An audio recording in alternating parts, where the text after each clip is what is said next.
అందరికీ నమస్కారం. భగవాన్ శ్రీ రమణ మహర్షుల దివ్య జీవిత మకరందం 14వ రోజుకి స్వాగతం. మొదటి ప్రకరణం జీవితము. 19వ అంశం అరుణగిరి ప్రదక్షిణము. అరుణగిరి చుట్టూ ప్రదక్షిణము రోడ్డు అని ఒక మంచి రహదారి ఉంది. రోడ్డుకి రెండు పక్కల ఎన్నో తీర్థాలు, దేవాలయాలు, మండపాలు, మహాత్ముల సమాధులు ఉన్నాయి. దారి పొడవునా చల్లని నీడనిచ్చే వృక్షాలు ఎన్నో ఉన్నాయి. ఈ దారి సుమారు 8 మైళ్ళుంటుంది. సేద తీర్చుకోవడానికి అనువైన ప్రదేశాలు మైలు మైలుకు ఉన్నాయి. సాధారణంగా గిరి ప్రదక్షిణం ఒక 3 గంటలలో పూర్తి చేయవచ్చు. గిరి ప్రదక్షిణమునకు మంగళవారం శ్రేష్టమైంది. మహర్షి అరుణాచలం వచ్చింది మొదలు 1926 వరకు వారు గిరి చుట్టూ చేసిన ప్రదక్షిణములు లెక్కబెట్టి చెప్పడానికి సాధ్యం కాదు. కొన్ని సమయాల్లో వారానికి 2 సార్లు చేసేవారు. సాధారణంగా వారానికి ఒకసారి లేదా కనీసం నెలకు ఒక్కసారైనా చేసేవారు. ఆ గిరి ప్రదక్షిణం కూడా 9 నెలలు నిండిన నిండు గర్భిణీ స్త్రీ నడిచేంత నెమ్మదిగా నడవాలని మహర్షి పదే పదే భక్తులకు చెప్పేవారు.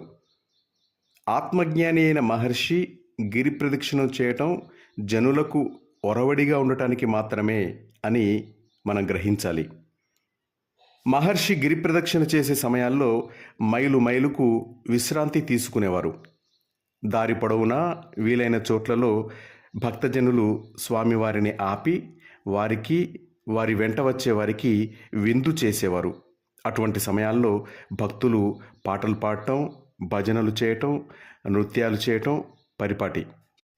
స్వామి వెంట ఉండి ప్రదక్షిణ చేయటం పుణ్యం అని చాలామంది వారిని అనుసరించేవారు.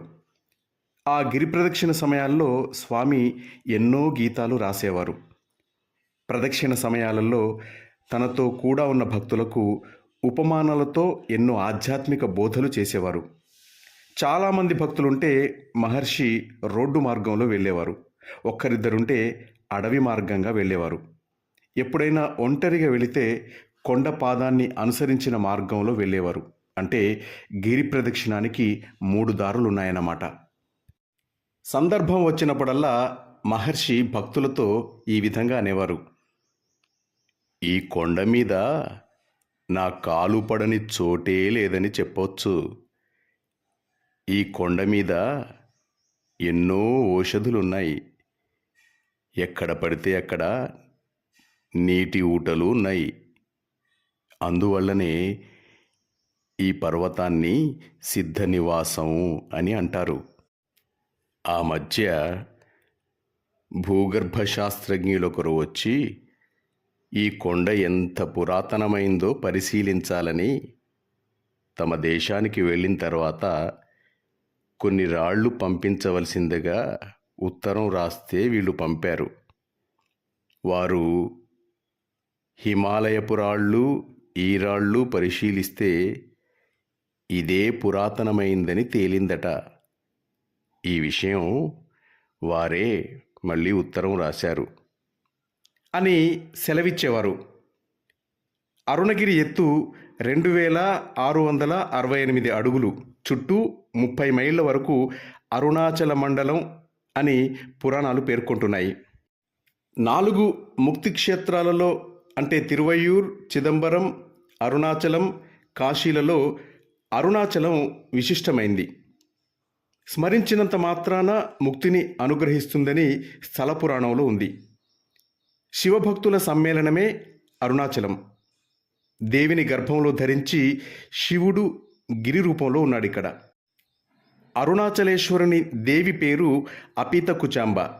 దేవి ఇక్కడ తపస్సు చేసి పరమేశ్వరుని మెప్పించి అర్ధశరీరం పొందింది. అందుకే అరుణాచలేశ్వరుడు అర్ధనారీశ్వరుడు. ఇది అరుణగిరి ప్రత్యేకత. శ్రీ రమణ భగవాన్ గిరి ప్రదక్షిణ ప్రాముఖ్యత చెప్తూ, కైలాసం శివుని ఆవాసం, అరుణగిరి సాక్షాత్తు ఈశ్వరుడు. గిరి ప్రదక్షిణ అంటే ఈశ్వర ప్రదక్షిణ అన్నమాట. గిరి ప్రదక్షిణకు మించిన సాధన లేదు. ఈ గిరి ప్రదక్షిణ సంచార సమాధిని ప్రసాదిస్తుంది.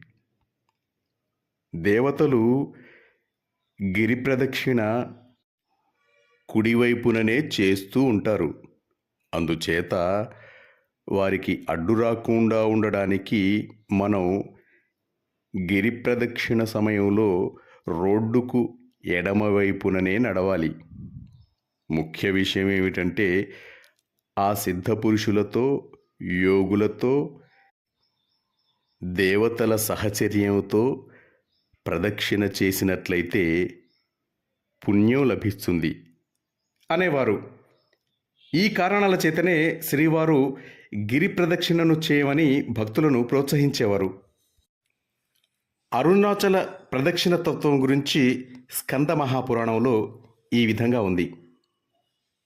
ప్రదక్షిణ అను పదములో ప్ర అనగా బలముగా పాపమును కొట్టివేయునది అనియు, ద అను అక్షరము వాంఛితములను ఇచ్చునది అనియు, క్షి అనగా క్షీణింపచేయునది అనగా కర్మలను క్షీణింపచేయునది అనియు, న కారము ముక్తిప్రదాయము అనియు అర్థం.